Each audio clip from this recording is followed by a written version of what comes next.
अच्छा, इस चीज को समझिए कि दुनिया में कई देश और वहां के लोग फिलिस्तीन के समर्थन में है, बिल्कुल है, बल्कि यहां तक कि हमास के हक के लिए सड़कों पर भी दुनिया में कई देश हैं जो सड़कों पर उतर रहे हैं, कई लोग। अच्छा, भारत में भी हमास से हमदर्दी रखने वाले कई लोग हैं, लेकिन हमास के आतंकवादी का लाइव संबोधन, हमास के आतंकवादी का लाइव संबोधन शायद ही भारत के अलावा किसी और देश में हुआ हो। 200 से ज्यादा देश है, शायद नहीं हुआ। मतलब यहां तक कि मुस्लिम देशों में भी, जो शायद संभवतः गाजा, फिलिस्तीन, कई मुस्लिम देश जो शायद हमास से भी हमदर्दी रख रहे हो, मुस्लिम देशों में भी हमास का आतंकी वहां की जनता को इस तरह से लाइव संबोधन नहीं उसका हुआ होगा जो केरल में हुआ, जो आपके देश में हुआ, जो हमारे देश में हुआ, केरल में हुआ। मतलब इजराइल में 1400 से ज्यादा यहूदियों का नरसंहार करने वाले हमास के आतंकी को ऐसा रेड कारपेट वेलकम शायद भारत के अलावा पूरी दुनिया में कहीं नहीं हुआ होगा। टू मच ऑफ डेमोक्रेसी है ना हमारे यहां। अभिव्यक्ति की आजादी के नाम पर आतंकवादियों का भी संबोधन हो जाता है, और इसने पूरे देश को हिलाकर रख दिया है। मतलब सोचने पर मजबूर कर दिया कि हमारे आसपास भी हमास है। हम लगातार यह डर जाहिर कर रहे थे कि हमास के निशाने पर सिर्फ इजराइल नहीं है, अपने हमदर्दों के कंधों पर सवार होकर हमास हिंदुस्तान में एंट्री का इंतजार कर रहा है। और हमास के स्लीपर सेल वाले सपोलों का, मैं फिर से बोलूंगा, कई लोगों को बुरा लगेगा, हमास के स्लीपर सेल वाले सपोलों का हमारा डर सही साबित हुआ। पंजाब, जम्मू कश्मीर और नक्सली हमलों को छोड़ दें तो दिसंबर 2014 के बाद भारत के किसी शहर में पहली बार कोई आतंकवाद की घटना हुई है, पहली बार 2014 की बात से। अब इस घटना का हमास से भले ही अभी तक कोई सीधा लिंक स्थापित नहीं हुआ है, अभी तक नहीं हुआ है, लेकिन ये नहीं है कि हो सकता आगे भी ना हो, हमें नहीं पता, अभी तक नहीं। क्या हुआ दरअसल 27 अक्टूबर को, एक एक शब्द को बहुत ध्यान से सुनिएगा, भारत की आस्तीन में हमास के सांप, क्यों कह रहे हैं हम, सुनिए। 27 अक्टूबर को केरल के मल्लापुरम में, जहां की 70% आबादी मुसलमान है, वहां फिलिस्तीन के समर्थन और यहूदियों और हिंदुत्व के विरोध में एक रैली होती है। ठीक, चीफ गेस्ट कौन होता है रैली में? चीफ गेस्ट बनता है हमास के सबसे बड़े आतंकवादियों में से एक, हमास का फाउंडर मेंबर, चीफ रहा खालिद मशाल। ये भारत में हमास की मशाल उठाने वाले कई लोग हैं, इसका नाम है खालिद मशाल। वो वीडियो कॉन्फ्रेंसिंग के जरिए जमाते इस्लामी की youth wing solidarity youth movement द्वारा आयोजित की गई इस इजराइल और हिंदुत्व विरोधी रैली को संबोधित करता है। आतंकवादी हमारे देश की जनता को संबोधित करता है। 2 दिन बाद, उसके 2 दिन बाद 27 अक्टूबर को संबोधन, 29 अक्टूबर को केरल के अर्नाकुलम के कलमस्सेरी में यहोवा ईसाई समुदाय की एक प्रार्थना सभा में सुबह 9:30 बजे के आसपास आईईडी के जरिए एक के बाद एक 3 बॉम्ब ब्लास्ट हो गए। 50 से ज्यादा लोग जख्मी हो जाते, एक 12 साल की बच्ची समेत 3 लोगों की मौत हो जाती। 27 को संबोधन, 29 को धमाका। केरल पुलिस को शक है कि इन धमाकों को डोमिनिक मार्टिन, चेहरा आपके सामने, डोमिनिक मार्टिन नाम के एक व्यक्ति ने अंजाम दिया। वो खुद यहोवा ईसाई समुदाय का सदस्य है। इस व्यक्ति ने फेसबुक पोस्ट के जरिए इन धमाकों की जिम्मेदारी ली और पुलिस के सामने सरेंडर कर दिया। डोमिनिक मार्टिन का दावा है कि वो खुद यहोवा विटनेस समुदाय से पिछले 15 साल से जुड़ा हुआ है, लेकिन धीरे धीरे उसे लगने लगा कि समुदाय की शिक्षाएं राष्ट्र विरोधी हैं, इसलिए उसने ब्लास्ट कर दिया। ये इसकी कहानी है, ये इसकी कहानी है जिसकी इसके वर्जन की अभी जांच हो रही है। बड़ी बात यह है कि डोमिनिक मार्टिन के बारे में कहा जा रहा है कि वो लंबे अरसे से दुबई में था जहां वो एक इलेक्ट्रीशियन का काम किया करता था। वो कुछ दिन पहले ही दुबई से केरल लौटा और फिर उसने कथित तौर पर इन धमाकों को अंजाम दे दिया। हैरानी जानते हैं किस चीज की है? हैरानी इस बात की है कि जिस दिन केरल का एर्नाकुलम करीब 8 साल बाद जम्मू कश्मीर और पंजाब के बाद किसी आतंकवादी धमाके को झेलने वाला भारत का पहला शहर बना, उस दिन केरल के मुख्यमंत्री पी विजयन कहां पे सोचिए, स्टेट के सीएम देश की राजधानी दिल्ली में फिलिस्तीन के समर्थन में आयोजित एक कार्यक्रम में हिस्सा ले रहे थे। उनके दिल्ली आने से पहले उनके राज्य के मल्लापुरम में पहले फिलिस्तीन के समर्थन और इजराइल और हिंदुत्व के विरोध में एक बड़ी रैली होती है। उसमें हजारों लोग शामिल होते हैं और संबोधित करता है आतंकवादी हमास का बड़ा कमांडर, हमास का पूर्व चीफ खालिद मशाल। और उनके दिल्ली आने के बाद मल्लापुरम से 163 किलोमीटर दूर एर्नाकुलम के एक कन्वेंशन सेंटर में यहोवा विटनेस ईसाई समुदाय की प्रार्थना सभा में ब्लास्ट हो जाता है। लिंक है या नहीं है, फिर से हम स्पष्ट कर दें। मल्लापुरम की रैली में हमास आतंकवादी के शामिल होने और एर्नाकुलम में हुए बम धमाकों का अभी तक कोई कनेक्शन स्थापित नहीं हो पाया। अभी तक पहली नजर में ये मामले दोनों अलग अलग नजर आ रहे हैं, क्योंकि अभी तक जिम्मेदारी जिस शख्स की तरफ से ली गई है, हालांकि उसके दावों की भी जांच हो रही है अभी। लेकिन भारत का एक राज्य जिस पर अक्सर कट्टर इस्लामिक ताकतों को जमीन मुहैया कराने के आरोप लगते हैं, वहां 2 दिन के अंतराल में एक के बाद एक 2 घटनाएं ऐसी होती हैं जो देश की सुरक्षा और संप्रभुता को खतरे में डालती हैं। सवाल तो उठेंगे, और ये सवाल हम नहीं बल्कि बीजेपी उठा रही है। केरल धमाकों की पीड़ितों से मिलने पहुंचे केंद्रीय मंत्री राजीव चंद्रशेखर और केंद्रीय मंत्री अनुराग ठाकुर, दोनों ने केरल में बढ़ती कट्टरता और रैली में हमास के आतंक, आप सोचिए, एक बार को कल्पना करिए, आतंकवादी को मंच देना क्या है ये? हमारे भारत में एक रैली होती है एक स्टेट में, वहां हमास का आतंकवादी जुड़ता है जिसने 1400 यहूदियों का नरसंहार किया, बच्चों का सरकलम किया, महिलाओं को मारा काटा। उसको हमारे यहाँ रेड कार्पेट वेलकम, उसका संबोधन होता है। हमास के आतंकवादी की मौजूदगी को लेकर बीजेपी ने केरल पर सरकार पर सवाल उठाए। साथ ही ये भी पूछा कि रैली में हमास आतंकवादी की मौजूदगी को लेकर कांग्रेस और खासकर राहुल गांधी चुप क्यों है, क्योंकि तो इंडिया अलायंस का पार्ट है। तो उधर केरल के मुख्यमंत्री पी विजयन ने साफ कर दिया कि हमास की रैली में जो आतंकवादी बोला ना, वो तो लड़ाका था, फिलिस्तीन का लड़ाका था। उन्होंने ये भी कहा कि केंद्र सरकार फिलिस्तीन का समर्थन करने वालों के खिलाफ केस दर्ज करने की कोशिश कर रही है। ये सब वो केरल में नहीं होने देंगे, क्योंकि वो हमेशा फिलिस्तीन के साथ हैं। एक एक शब्दों को ध्यान से सुनिएगा, पूरी खबर आप समझ पाएंगे। By both the Congress and the left in Kerala,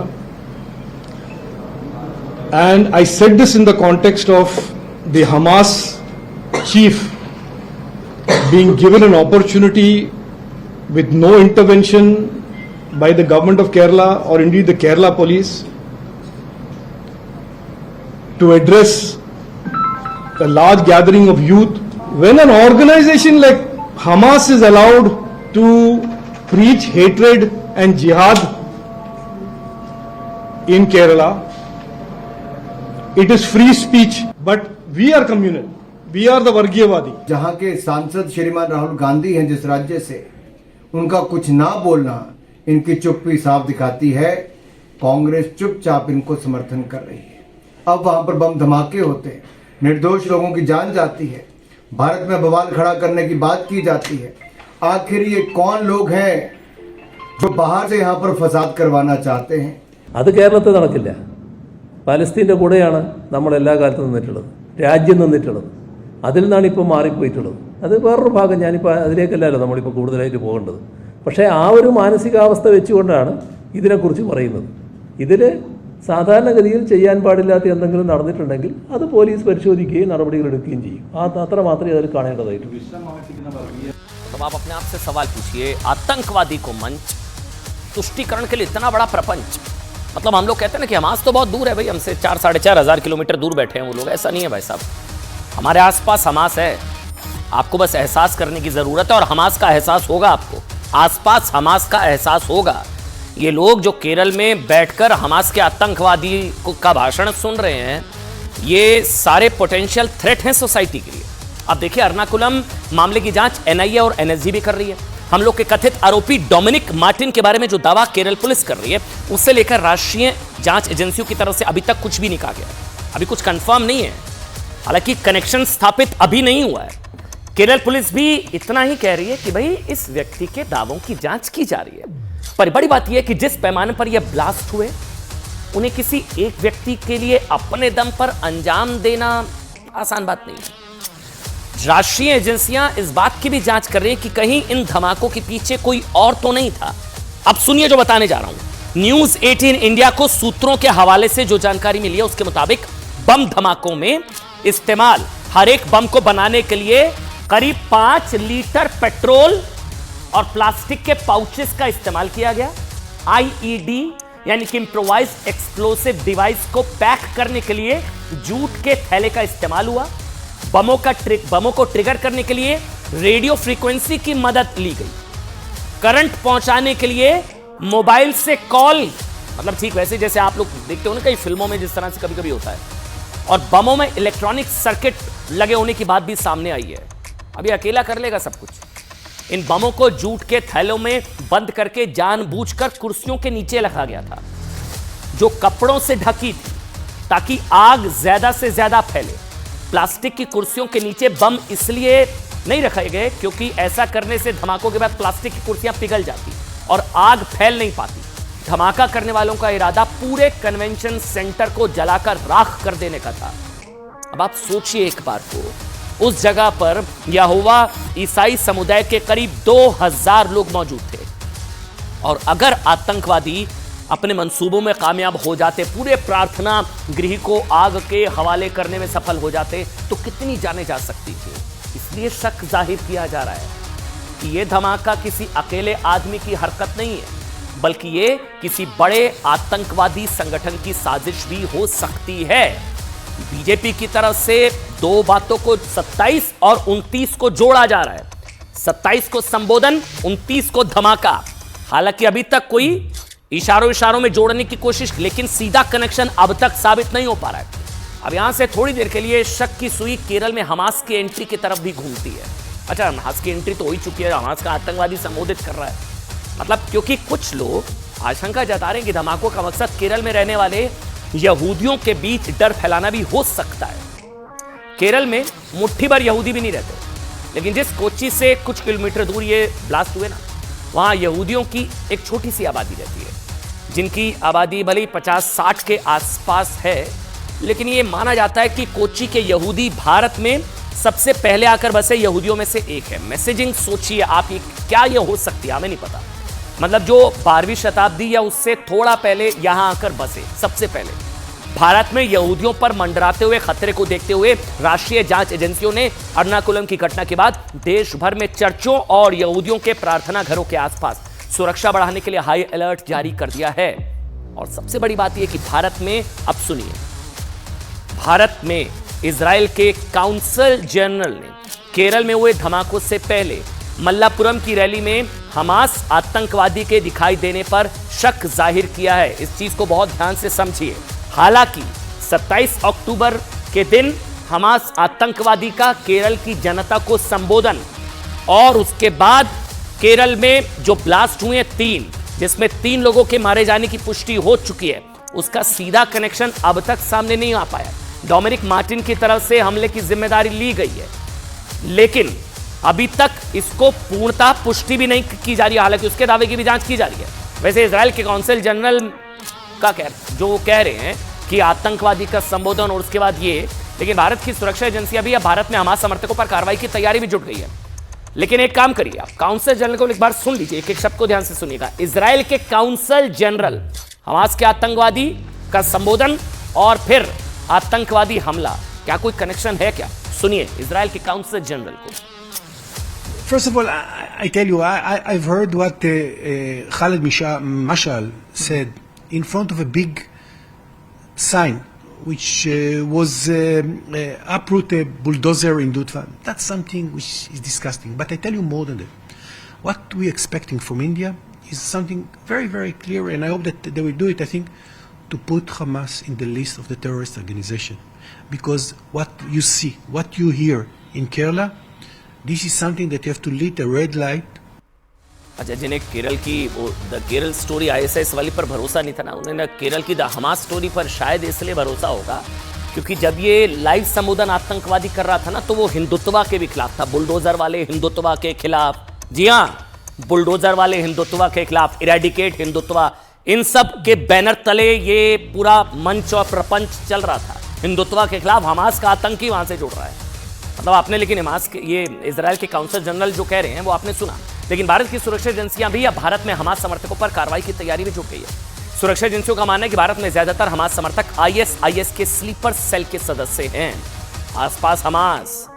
जांच एजेंसियों के मुताबिक केरल और कश्मीर में हमास समर्थकों को ISIS के स्लीपर सेल सक्रिय कर रहे हैं, यानी कि गाजा में हमास और इजराइल के बीच छिड़े युद्ध ने भारत के उन स्लीपर सेल को अपने बिलों से बाहर निकलने पर मजबूर कर दिया और ये लोग हमास से हमदर्दी दिखाने की अपनी बेचैनी में खुद को एक्सपोज कर रहे हैं। ऐसे लोगों को पहचानिए, उनसे बात करिए, समझिए, हो सकता है आपके आसपास भी कोई हमास का हमदर्द बैठा हो और ऐसे ही लोग खुद को एक्सपोज कर रहे हो, जिसको एक्सपोज किया जमाते इस्लामी हिंद की उस यूथ विंग ने, जिसने 27 अक्टूबर को केरल के मल्लापुरम में हिंदुत्व को उखाड़ फेंकने वाले बैनर के साथ रैली की, जिसमें शामिल होने के लिए हमास के आतंकवादी को न्योता गया। हमास के आतंकवादी का न्योता वो आया, उसने संबोधन दिया। जमाते इस्लामी हिंद की यूथ विंग वही है जो आतंकवादी याकूब मेमन को शहीद मानती है। वो याकूब मेमन जो 1993 के मुंबई बम ब्लास्ट का दोषी था, आतंकवादी याकूब मेमन, जिस धमाकों में 257 लोगों की जान गई थी। और ये जो आतंकवादी खालिद मशाल इस रैली में शामिल हुआ, जिसने भारत के मुसलमानों को यहूदियों और हिंदुओं के खिलाफ भड़काने की कोशिश की, वो खुद कतर में ऐशो आराम की जिंदगी जीता है।